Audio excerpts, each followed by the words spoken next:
Hendaklah diperbanyak doa Nabi Khidir alaihi salam, yaitu membacakan doa yang artinya, wahai Tuhan, yang tidak membuat Allah sibuk oleh suatu urusan dari suatu urusan, tidak oleh suatu pendengaran dari suatu pendengaran, dan tidak meragukan kepada Allah oleh bermacam-macam suara.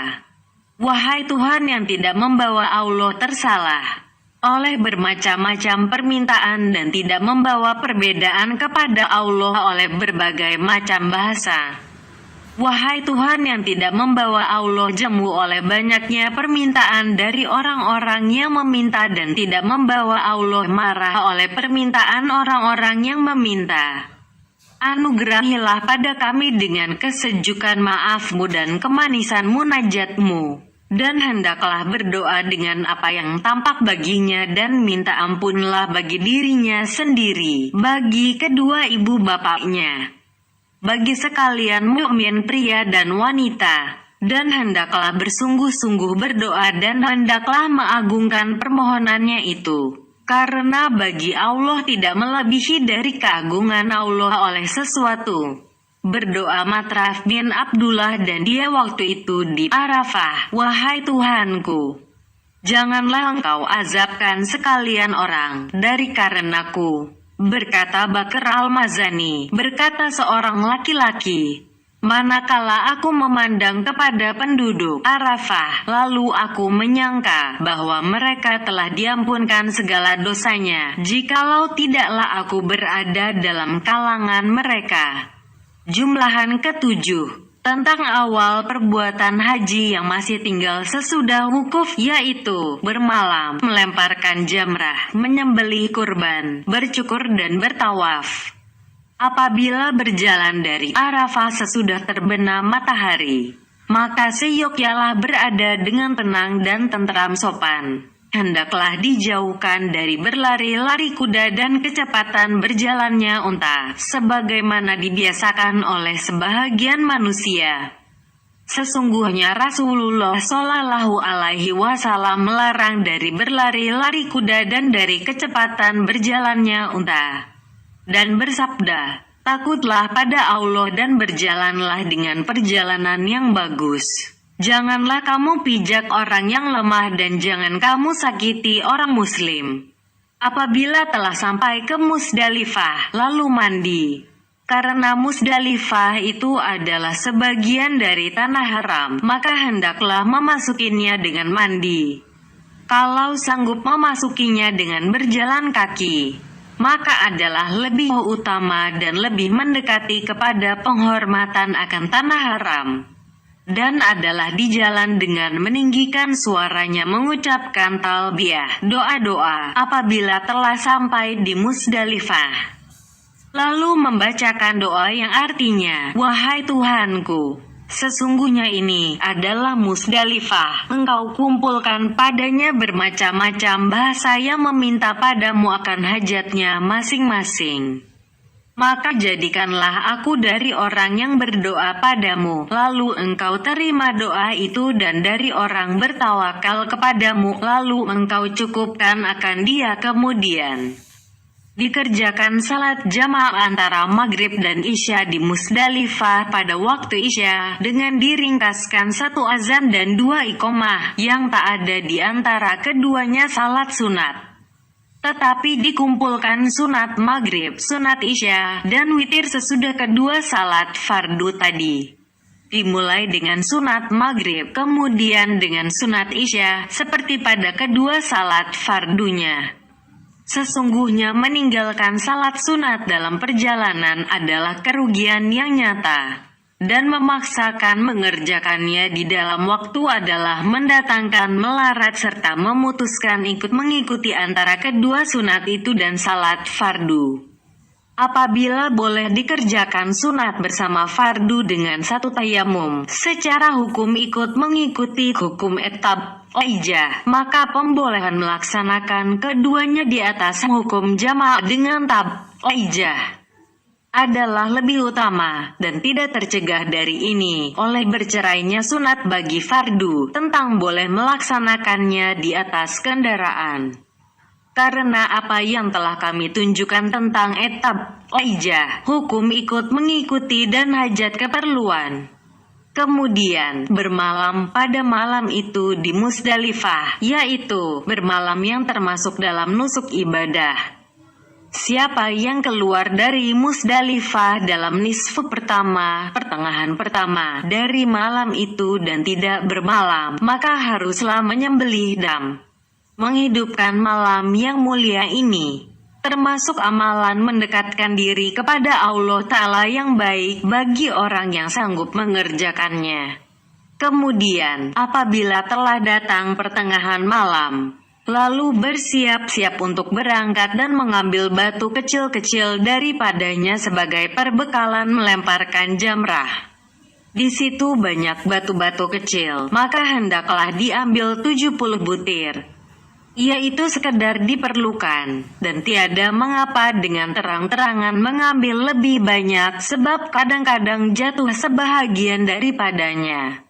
Dan hendaknya batu-batu itu ringan, di mana kira-kira besarnya sebesar ujung telunjuk. Kemudian, hendaklah dilaksanakan salat subuh dalam kegelapan akhir malam itu, dan hendaklah terus berjalan. Sehingga apabila sampai ke Al-Masharil Haram, yaitu ujung Musdalifah, lalu berhenti dan berdoa hingga kabur-kabur pagi, dengan membacakan, yang artinya, wahai Tuhanku, dengan berkat haknya Al-Masharil Haram, Al-Baitil Haram, bulan haram, rukun dan makam, sampaikanlah kepada arwah Muhammad Sallallahu Alaihi Wasallam dari kami penghormatan dan salam.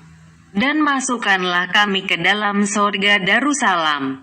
Wahai Tuhan yang mempunyai ketinggian dan kemuliaan. Kemudian, bertolak dari situ sebelum terbit matahari, sehingga sampailah ke suatu tempat yang dinamakan Lembah Masar.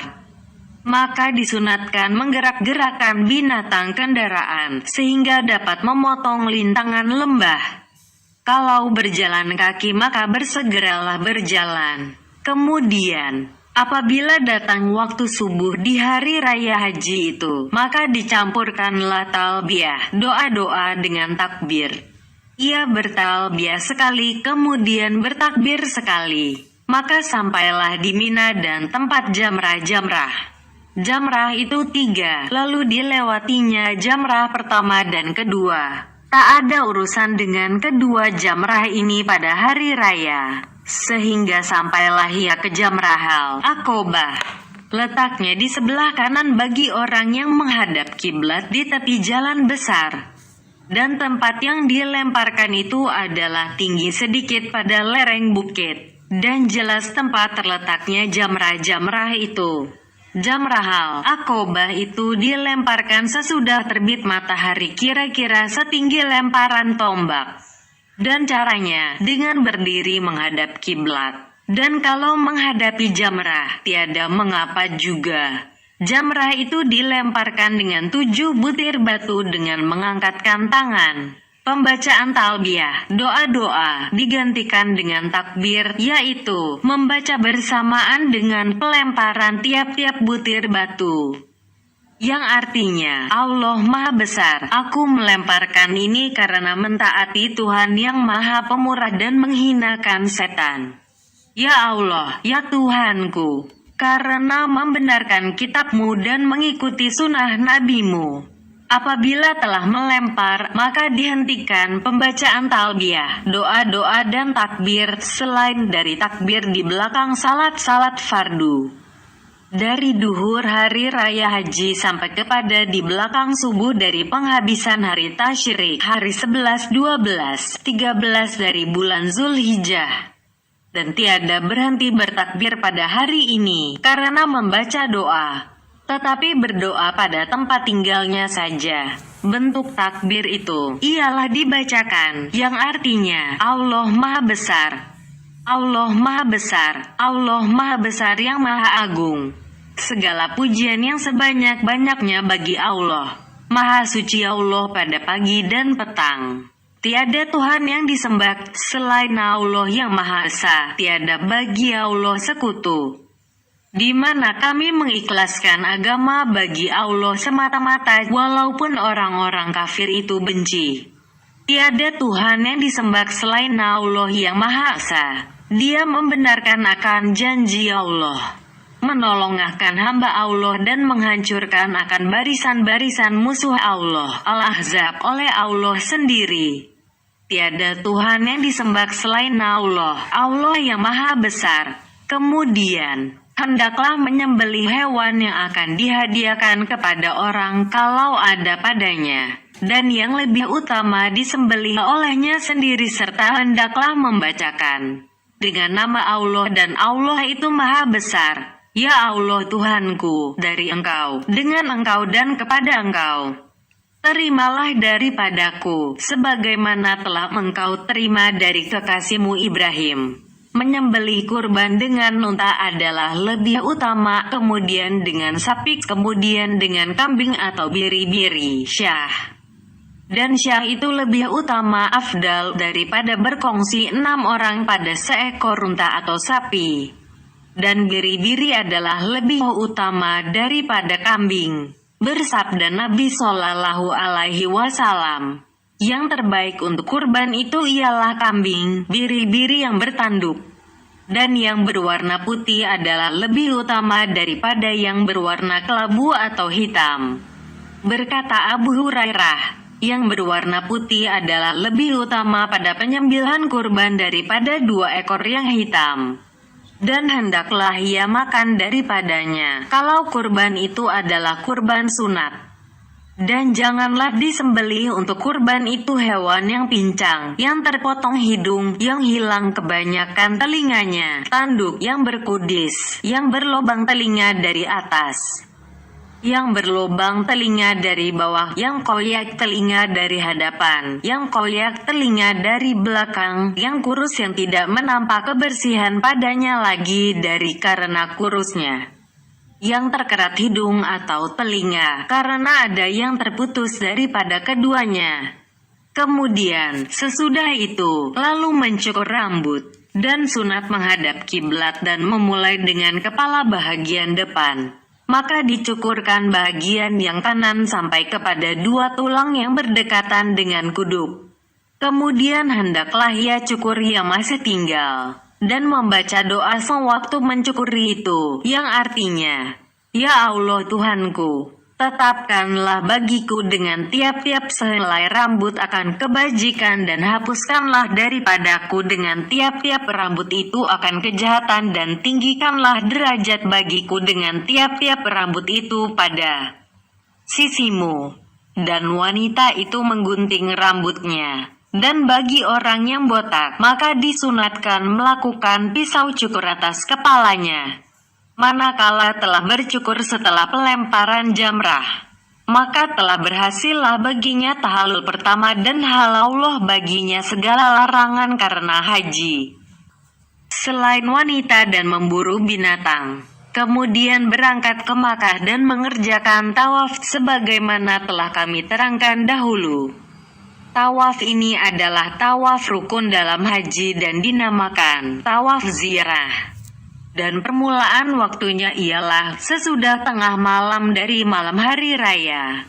Yang pertama waktunya ialah hari raya dan tak berpenghabisan waktunya. Bahkan boleh dikemudiankan sampai kepada waktu manapun yang dikehendakinya. Tetapi dia tetap terikat dengan ikatan ihram.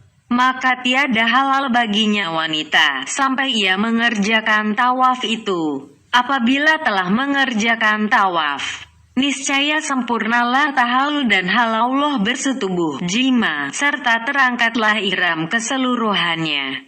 Dan tidak tinggal lagi, selain dari pelemparan jamrah pada hari-hari tasyrik dan bermalam mabit di Mina.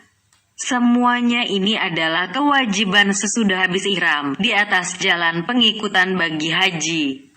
Cara tawaf ini serta 2 rakaat adalah sebagaimana telah diterangkan dahulu pada tawaf kudum. Maka apabila telah selesai dari salat yang 2 rakaat itu, maka hendaklah melakukan sa'i. Seperti yang telah kami terangkan, kalau ia belum lagi mengerjakan sa'i sesudah tawaf kudum, dan kalau sudah mengerjakan sa'i itu, maka jadilah dia itu rukun dan tidak seyogyanya mengulangi sa'i lagi. Sebab bagi tahallul adalah 3, melemparkan jamrah, bercukur dan bertawaf, di mana tawaf itu menjadi rukun.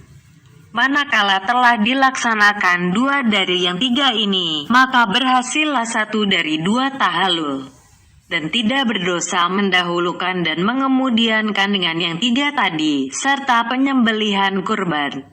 Tetapi yang lebih baik ialah melemparkan jamrah, kemudian menyembelih kurban, kemudian menggunting, mencukur, kemudian bertawaf. Dan sunat bagi imam kepala pemerintahan pada hari ini berpidato sesudah gelincir matahari, yaitu pidato khutbah weda Rasulullah Shallallahu Alaihi Wasallam. Pada haji ada 4 khutbah pada hari ke-7 Zulhijjah, khutbah dari Arafah hari ke-9, khutbah hari raya dan khutbah hari nafar pertama, hari keberangkatan pertama dari Mina ke Makkah. Semua khutbah ini dilaksanakan sesudah gelincir matahari dan khutbahnya satu-satu selain dari khutbah hari Arafah. Maka itu adalah 2 khutbah, di mana di antar keduanya duduk sebentar. Kemudian apabila telah selesai dari tawaf, maka kembalilah ia ke Mina untuk mabit bermalam dan melemparkan jamrah. Lalu ia bermalam pada malam itu di Mina dan dinamakan Malam Al-Qor, malam menetap di Mina sesudah hari raya haji, karena para jamaah haji itu pada keesokan harinya menetap di Mina dan tidak berangkat.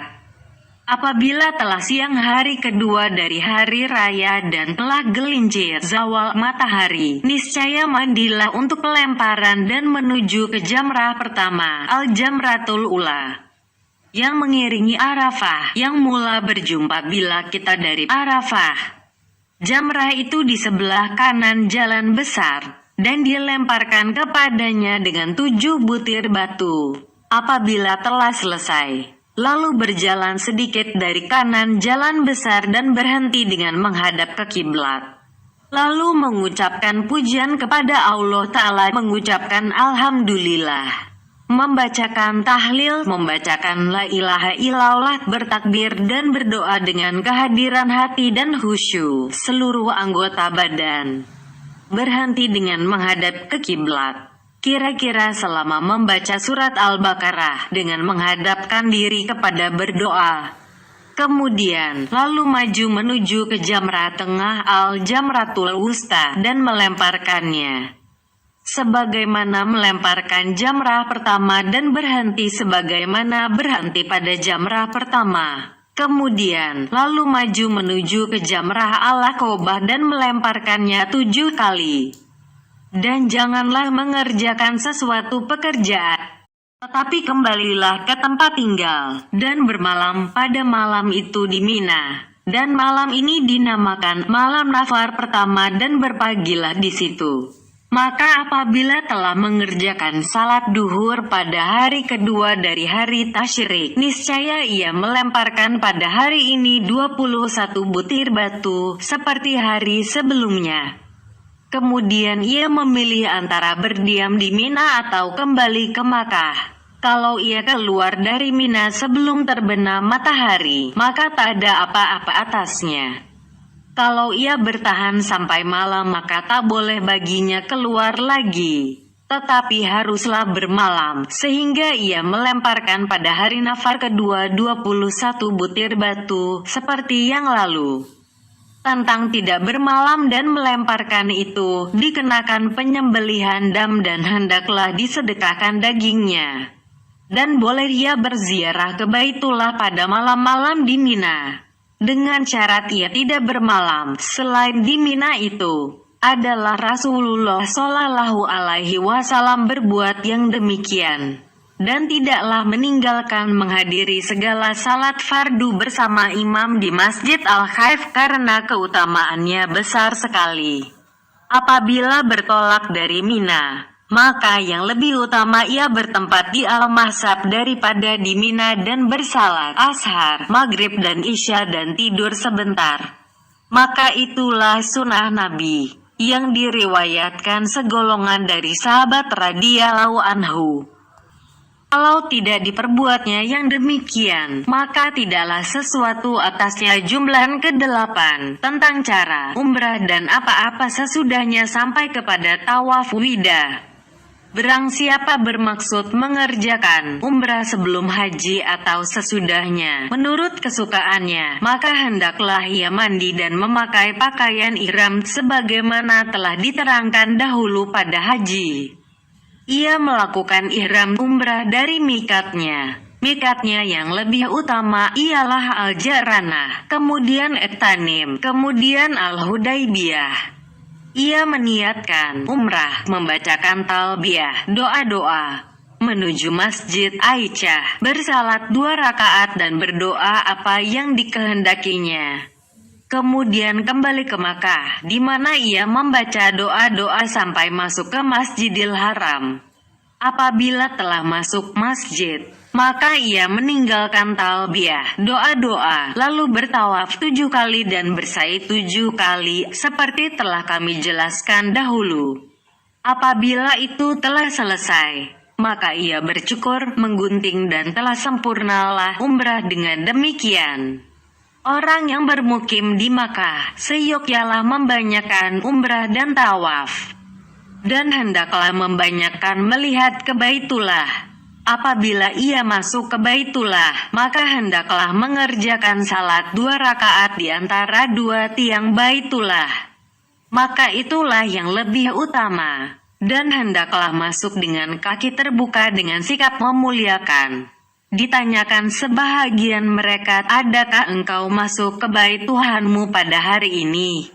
Maka menjawab, demi Allah, saya tidak melihat 2 tapak ini patut untuk tawaf keliling bait Tuhanku. Bagaimana dapat saya melihat keduanya patut untuk saya letakkan pada bait Tuhanku sedang saya mengetahui bagaimana keduanya dan kemana keduanya berjalan?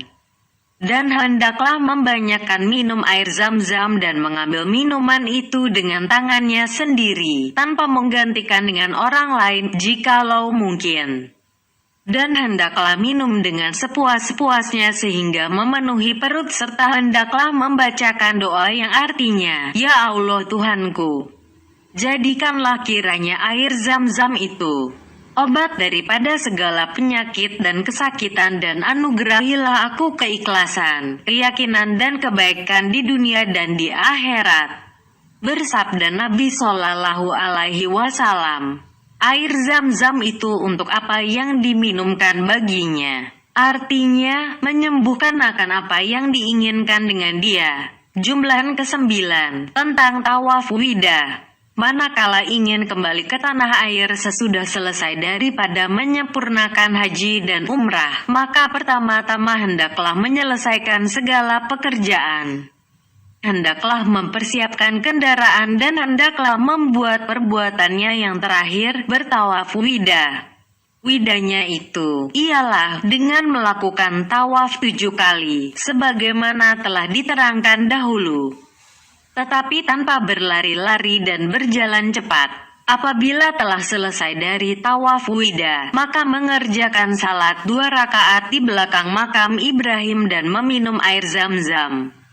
Kemudian datang ke Al-Multazam dan berdoa serta merendahkan diri dan hati, seraya membaca doa yang artinya, Ya Allah Tuhanku, bahwa Al-Bait ini adalah bait rumahmu dan hamba ini adalah hambamu.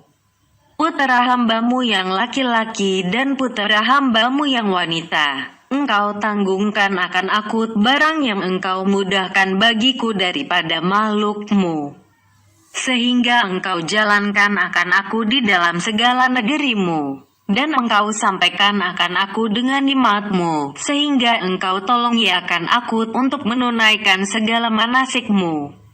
Jika ada kerelaanmu padaku, maka tambahkanlah itu padaku. Jika tidak, maka anugerahilah nikmat sekarang sebelum berjauhan aku dari baitmu.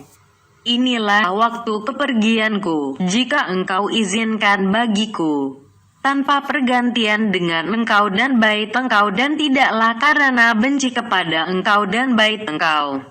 Ya Allah Tuhanku, sertakanlah akan aku kebaikan pada badanku dan peliharaan pada agamaku. Baguskanlah tempat perpindahanku dan anugerahilah ketaatan kepadamu selama-lamanya, selama engkau kekalkan akan aku. Kumpulkanlah bagiku kebaikan dunia dan akhirat. Sesungguhnya engkau maha kuasa atas segala sesuatu. Ya Allah Tuhanku, janganlah kiranya engkau jadikan ini penghabisan masaku dengan bait mual haram. Dan kalau engkau jadikan ini yang penghabisan bagi masaku, maka gantikanlah bagiku daripadanya dengan sorga. Yang lebih disunatkan, ialah tidak berpaling pandangannya dari Baitullah, sampai hilang dari pemandangannya Baitullah itu. Jumlahan ke-10, tentang ziarah ke Madinah dan adab-adabnya. Bersabda Nabi Shallallahu Alaihi Wasallam, barang siapa menziarahiku sesudah wafatku, maka seakan-akan ia menziarahi aku ketika hidupku. Barang siapa memperoleh kesanggupan dan tidak pergi mengunjungi aku, maka dia telah benci kepadaku. Bersabda Nabi Shallallahu Alaihi Wasallam, barang siapa datang kepadaku berziarah yang tidak penting baginya selain daripada menziarahi aku, niscaya adalah hak atas Allah Ta'ala supaya aku bersyafaat kepadanya. Barang siapa bermaksud berziarah ke Madinah, maka hendaklah banyak berselawat kepada Rasulullah Shallallahu Alaihi Wasallam di jalanan. Apabila pandangannya tertuju ke dinding-dinding dan pohon-pohonan Madinah, maka hendaklah ia membaca doa yang artinya, Ya Allah Tuhanku, inilah tanah haram Rasulmu Shallallahu Alaihi Wasallam. Maka jadikanlah dia bagiku pemeliharaan dari neraka dan keamanan dari azab dan buruk hisab. Hendaklah mandi sebelum masuk Madinah pada sumur Al-Harah. Hendaklah memakai bau-bauan dan berpakaian yang terbersih dari segala pakaiannya. Dan apabila memasuki Madinah, maka hendaklah masuk dengan merendahkan diri dan mengagungkan Madinah. Dan hendaklah membaca doa yang artinya, dengan nama Allah dan di atas agama Rasulullah Shallallahu Alaihi Wasallam. Ya Tuhanku, masukkanlah aku pada tempat masuk kebenaran dan keluarkanlah aku pada tempat keluar kebenaran. Dan jadikanlah bagiku daripada pihakmu akan kekuasaan yang menolong. Kemudian menuju masjid dan terus masuk. Dan mengerjakan salat 2 rakaat di samping mimbar dan membuat tiang mimbar setentang bahu kanannya. Dan menghadap tiang yang di sisinya itu peti dan adalah lingkungan yang pada kiblat masjid itu antara 2 matanya. Itulah tempat berhenti Rasulullah Shallallahu Alaihi Wasallam sebelum masjid itu dirubah bentuknya. Dan hendaklah diusahakan dengan sungguh-sungguh bersalat dalam masjid pertama sebelum ditambah luasnya. Kemudian datang ke kuburan Nabi Shallallahu Alaihi Wasallam lalu berhentilah di sisi mukanya, yaitu dengan membelakangi kiblat dan menghadap ke dinding kuburan, kira-kira 4 hasta dari tiang yang di sudut dinding kuburan. Dan dijadikan kandil lampu yang tergantung di atas kepalanya betul. Dan tidaklah termasuk sunat menyentuh dinding dan menciumnya, tetapi berdiri jauh adalah lebih mendekati kepada penghormatan. Maka berdirilah seraya mengucapkan, Salam kepadamu wahai Rasulullah. Salam kepadamu wahai Nabi Allah. Salam kepadamu wahai kepercayaan Allah. Salam kepadamu wahai kekasih Allah. Salam kepadamu wahai yang dibersihkan Allah. Salam kepadamu wahai pilihan Allah. Salam kepadamu wahai Ahmad. Salam kepadamu wahai Muhammad. Salam kepadamu wahai Ayah Al-Qasim. Salam kepadamu wahai penghapus kesalahan. Salam kepadamu wahai pengganti orang sebelumnya. Salam kepadamu wahai penghimpun. Salam kepadamu wahai pembawa kabar gembira. Salam kepadamu wahai pembawa kabar takut. Salam kepadamu wahai yang sangat bersih. Salam kepadamu wahai yang bersih.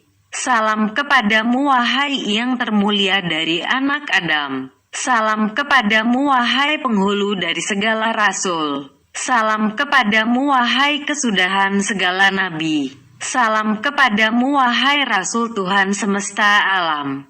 Salam kepadamu wahai pahlawan kebajikan. Salam kepadamu wahai pembuka kebaikan. Salam kepadamu wahai Nabi kerahmatan. Salam kepadamu wahai penunjuk umat. Salam kepadamu wahai pahlawan yang gilang gemilang. Salam kepadamu dan kepada kaum keluargamu yang telah dihilangkan Allah dari mereka kekotoran dan disucikan mereka dengan kebersihan.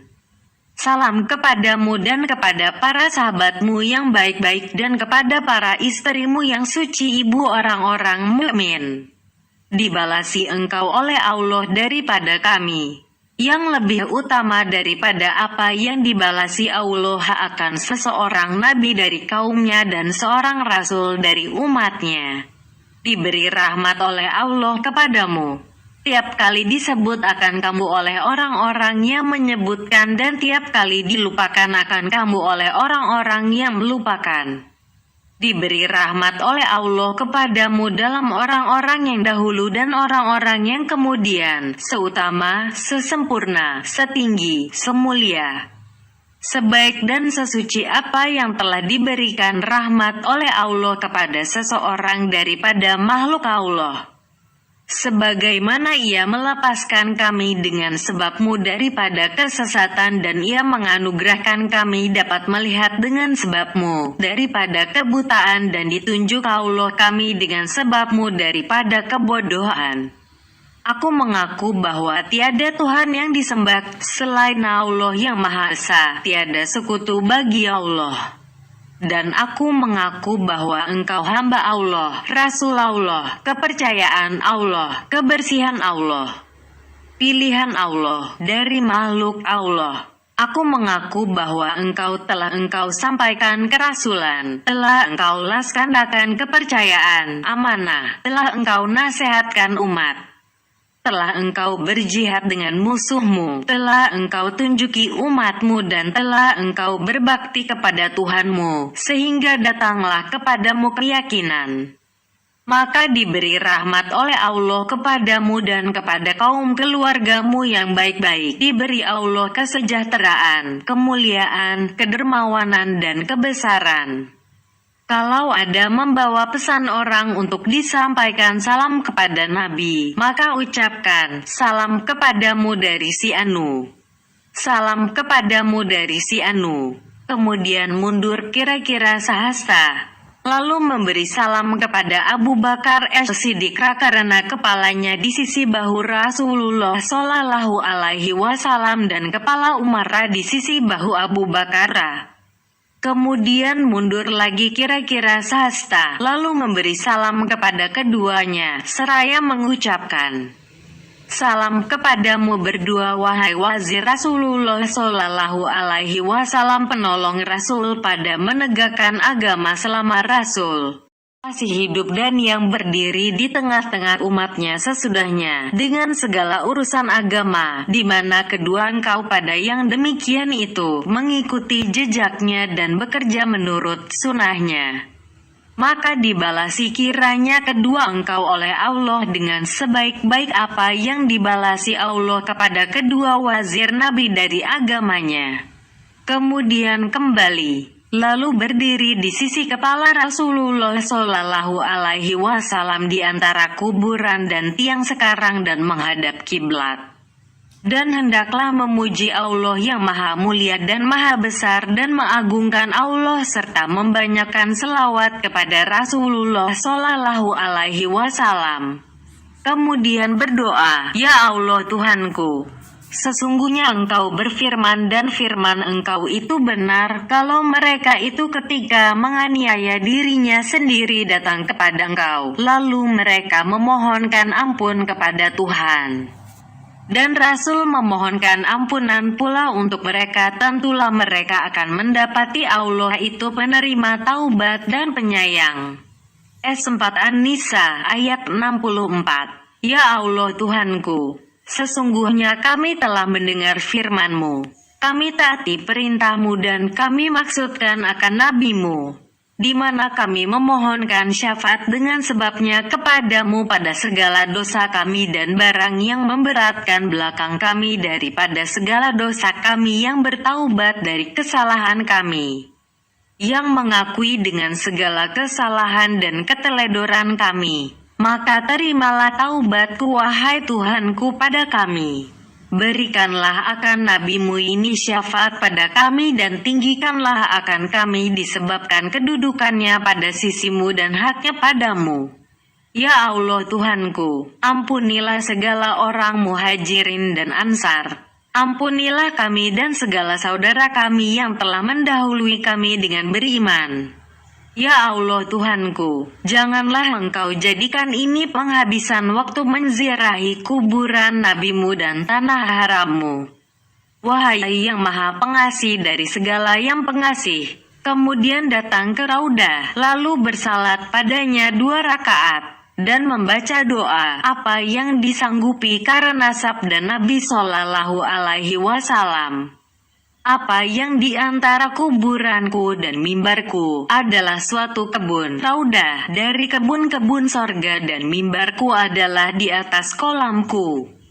Dan berdoalah di sisi mimbar dan disunatkan meletakkan tangan atas puncak tiang mimbar yang di bawah, di mana adalah Rasulullah Shallallahu Alaihi Wasallam meletakkan tangannya di atasnya ketika berkhutbah.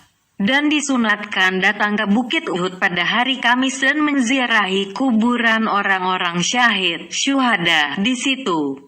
Dan bersalat subuh di Masjid Nabi Shallallahu Alaihi Wasallam. Kemudian keluar dan kembali ke masjid untuk salat duhur. Maka tidaklah luput suatu fardu pun dari berjamaah di dalam masjid. Dan disunatkan keluar tiap-tiap hari ke Al-Baqi, sesudah mengucapkan salam kepada Rasulullah Shallallahu Alaihi Wasallam, dan berziarah ke kuburan Utsman dan kuburan Al-Hasan bin Al-Ira. Juga di situ kuburan Ali bin Al-Husain, Muhammad bin Ali dan Ja'far bin Muhammad. Dirilai Allah kiranya mereka sekalian dan melakukan salat di Masjid Fatimah dan berziarah ke kuburan Ibrahim putra Rasulullah Shallallahu Alaihi Wasallam dan kuburan Safiyah tante Amah Rasul Shallallahu Alaihi Wasallam. Kuburan itu semuanya di Al-Baqi. Dan disunatkan datang ke Masjid Kuba pada tiap-tiap hari Sabtu dan bersalat padanya, karena diriwayatkan bahwa Rasul Shallallahu Alaihi Wasallam bersabda, barang siapa keluar dari rumahnya, lalu datang ke Masjid Kuba dan bersalat padanya, niscaya adalah menyamai pahala mengerjakan umrah. Dan datang ke sumur Urais di mana diceritakan bahwa Nabi Shallallahu Alaihi Wasallam telah meludah ke dalamnya. Sumur itu di samping Masjid Kuba. Maka berwudu Allah dari sumur itu dan meminum airnya. Dan datang ke Masjid Al-Fat, yaitu di atas Al-Candak. Dan begitu juga mendatangi masjid-masjid yang lain dan segala tempat ziarah. Dan dikatakan bahwa semua tempat ziarah dan masjid-masjid di Madinah adalah 30 tempat yang dikenal oleh penduduk negeri. Maka hendaklah dikunjungi apa yang disanggupi. Dan begitu pula dikunjungi sumur-sumur di mana Rasulullah Shallallahu Alaihi Wasallam ada berwudu, mandi dan minum daripadanya, yaitu 7 sumur, karena mengharapkan untuk kesembuhan dan barakah dengan Nabi Shallallahu Alaihi Wasallam. Kalau mungkin bermukim di Madinah serta dapat menjaga kehormatan Madinah, maka memperoleh pelebihan besar. Bersabda Nabi Shallallahu Alaihi Wasallam, bila seseorang bersabar pada menempati Madinah dan kesengsaraan yang diperolehnya di Madinah, maka adalah aku bersyafaat baginya pada hari kiamat. Bersabda Nabi Shallallahu Alaihi Wasallam, barang siapa sanggup untuk mati di Madinah, maka hendaklah mati di situ. Sesungguhnya tidaklah seseorang itu mati di Madinah, melainkan aku memberikan syafaat atau menjadi saksi baginya pada hari kiamat.